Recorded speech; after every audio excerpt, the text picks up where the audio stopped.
everyone. Welcome back to my channel, A Taste of Africa. And yedanyamia se de na ye be ne nne erade odi adome ye na ye ba be ye nkruma stew. Ai enu asem nkruma nkwa ye nkruma stew ye ba be ye. Ai ne ye de benku. Utimi didi mo, utimi didi nkonkonte bibia wo pe biara no. Utimi di nkruma stew a me ba be ye. Utimi didi yo and then me first day I will buy my channel so abusunya if I'm cho say mon subscribe na mon share ma me wate yo and then e dey na ye ba be ye nkruma stew na ye ba be ni ba go me ingredients ne so na me dey a kire abusunya fo mo a mo hwe me yo and then me niema me dey ba be ye no me wo me kotodwe me beef ene ye made ya amanoa me season dada niema me dey season ye no enu sa niema no ena bi na me ba be blend ni je ni akikedro ene garlic ene bay leaf ena black pepper ena salt taste enu ena me season mi na mu ai ena seafood no so no shrimp ena octopus ena your friend say ena crab no ni nyina me di je ni niema egunu a me season preko say ya me de na chese niema na ye de one yo apart from that nsunewo me nikan wa ho ekan wa no me mpekan wa no ntimi di baking soda no na me di begu me nkruma no so ya be de be ma na ye tro kakra entini se ni me baking soda kakra wa ha na me wo black pepper na me wo salt taste na me wo shrimp powder na me wo your friend say anchovy powder enunye anchovy powder na me wo me moko green one na me wo red one bi ena me me cherry tomatoes kakra bi nkruma de empentos bebre ena me sweet pepper no aba no me ntontwene eno na ye flavor no me ba abetwitwa na ma blend afra entos ni je ginger ni garlic no enti abusuya me wo je so large one kese no ba ko na me red medium ba ko me betwitwa bi na me de achiso na me betwitwa bi nso de blend amoko no na me de start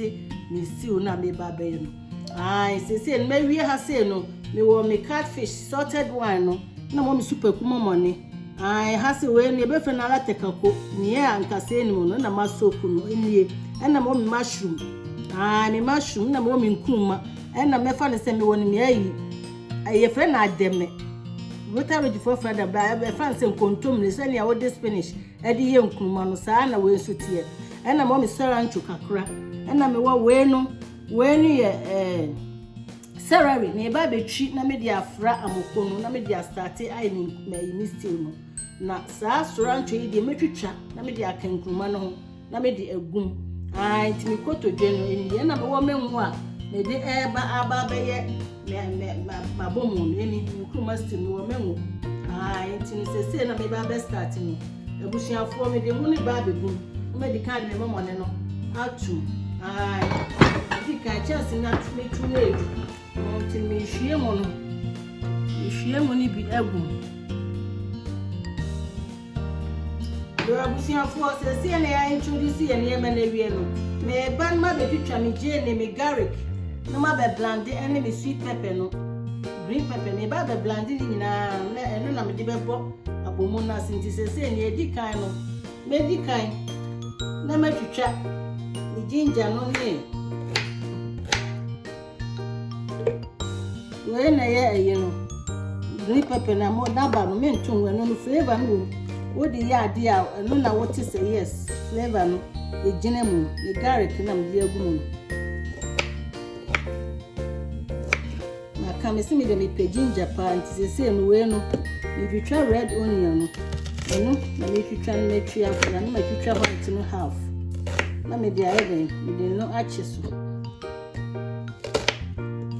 jene nso de wudi a eyema onipa bia wani yo abusuya me de nsuo ba ya 3 tablespoon egum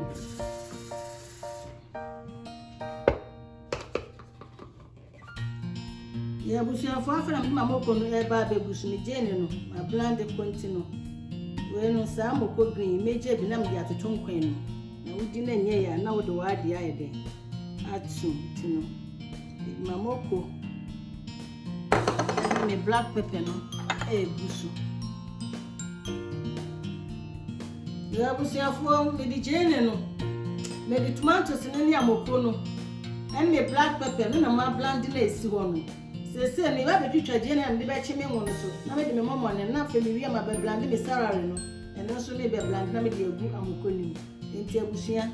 mo twen isi akonya na moje na ye ba ya busuafo ami se momo ne de wo de ya bomo so wo di bi ye den eto enwonim enti medical di super kuma momo ne na ato munim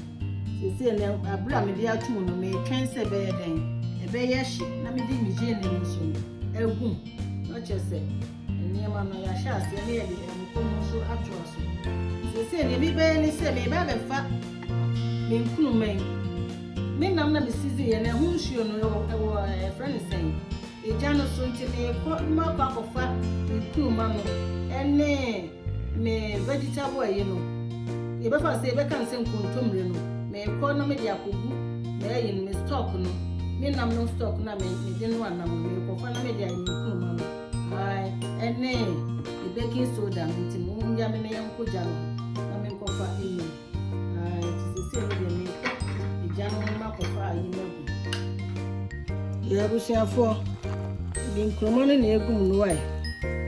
nkromo no ne ayi no spinach no me de ne stock no ano na me de eno aho because ne fancy obia engumu bi eno a ne hia de ye me nkwan me kru me stew no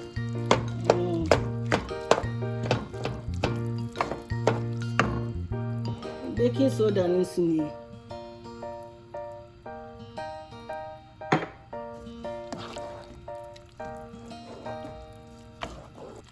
me stock no enchine ni bibia wo ntino me fa nchine entum ntino ya bra me dia egu mo me hunu se me wie no ma anye very careful na enchine aba betwe mo ntino pa mo cha busua mo yes ana mo hwe sa method yi a wo yi a enam no season bibia wo mu dada ntino wo fa hwe mu eyi ne so nkuruma no so na chese no the siso like a crab as a 5 to 6 minutes na chese watch because nkuma na oba ba chimu no to sini amko no aye ready no wa be fa nkuma no wo hwi na wo de ti abusia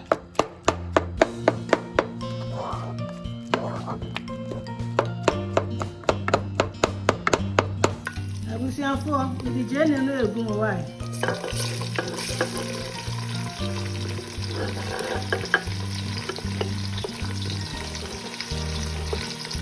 abusiafo se medical kono su egum wai na eso achi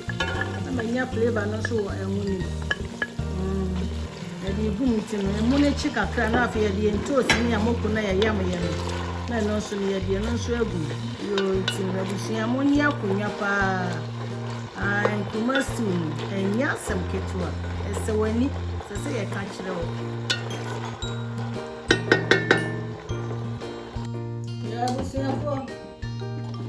ese me mama ko ni begun wa ai na ma be yam na yi ni salary no ni dia mo ko ni begun ni ya ni to si na ma yam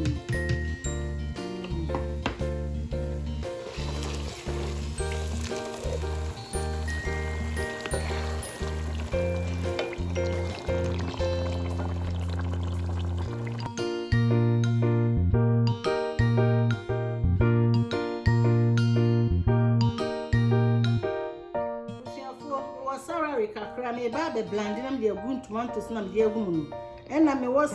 sorancho enu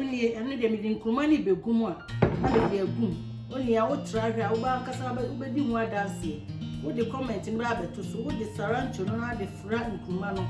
na wo de ye nkruma stew a na nkruma nkwan a wa nkasa mu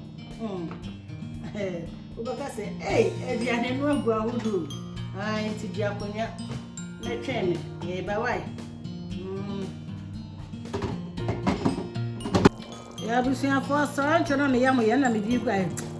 sorry na me yam ye na me di egu mu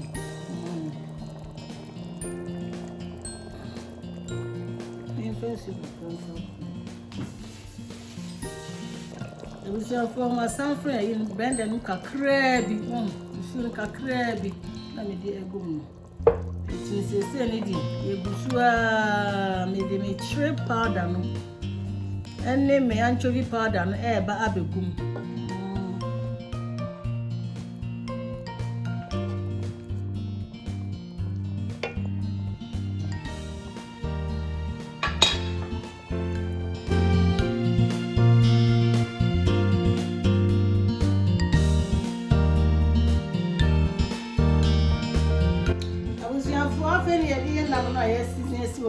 and beef ni kotoje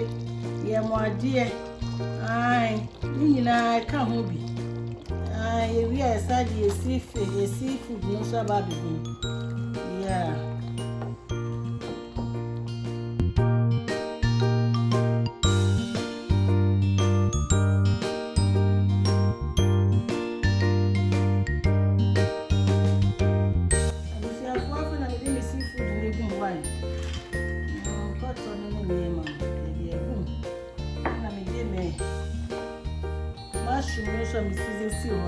yeah is ready on point. Yeah.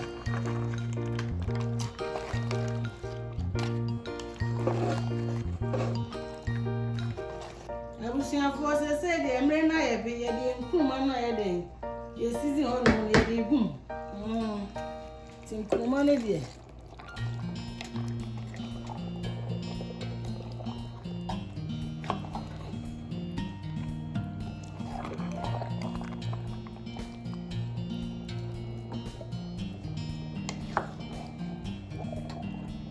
Ebusia for say say dem restaurant no so na me dey aguso no.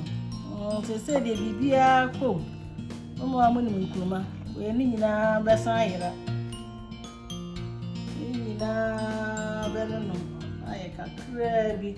na afi me di jene no. Jene ne so ba bi so na je say. Ye da ye ko so ya ni picture ni atwan be say 5 minutes. Na je say o say ye den. Share biane no. We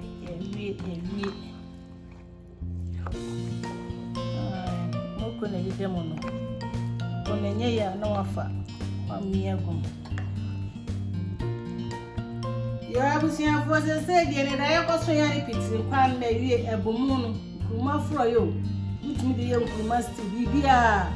enti no we no udidi mmodidi bibia enti we ni di jene ni gugum jene na ya choice ipamocho obo ho na wonpe opa wa wudi abeti ase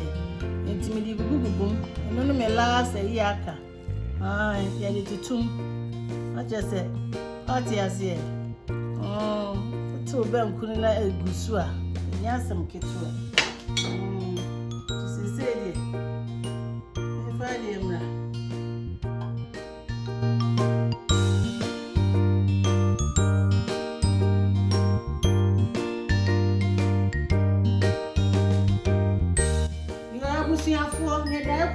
ni picture say die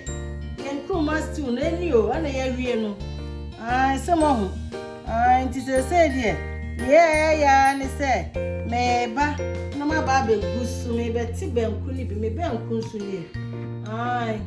se mo ho aka benku na wie ana me de agu fufu asem nti say no me ye ni say me ba be ka hwen ma mabusuafo mo so ate ade ba ko nso America ni se mesrem se mu ye nkuma stew anase nkuma enkwan ya abusua enam enkwala ni nti anaka senti no se wodi sea fish a wodi sea seafood na egum a wasizi wade wodi egum fish ankase o mepamocha wo panyi kura wodi a nkuma ni nti no wa hwe ya na akwa akohia nti nkwala ni nti no meno meye nkuma fro ya na nkuma nkwan ya fish and the fish but me yi mu nyina either say fish powder ana amoko na me di gu mu na me de anchovy amoko ama ne nkitinkiti no eno so na me ye aye ne powder no so bi na me ye den me di gu mu enti no fish ne bibia I was me di gu na ye powder ana ye di gu mu na odi wo meat ne wona ma wo pe na odi egu nti nkwala ne nti no na ye kire mu ye sremu a saa mre ne ba be busho na ma ye den ma kahwe ai e be ka hwe mama huni e kwa busuafo kuruma kwa yi de enya asam kitu abusuafo sese no ye da yakoso ye pitinti ye nkwa na ye na abomu no kuruma fro ye no eno na me ka hwe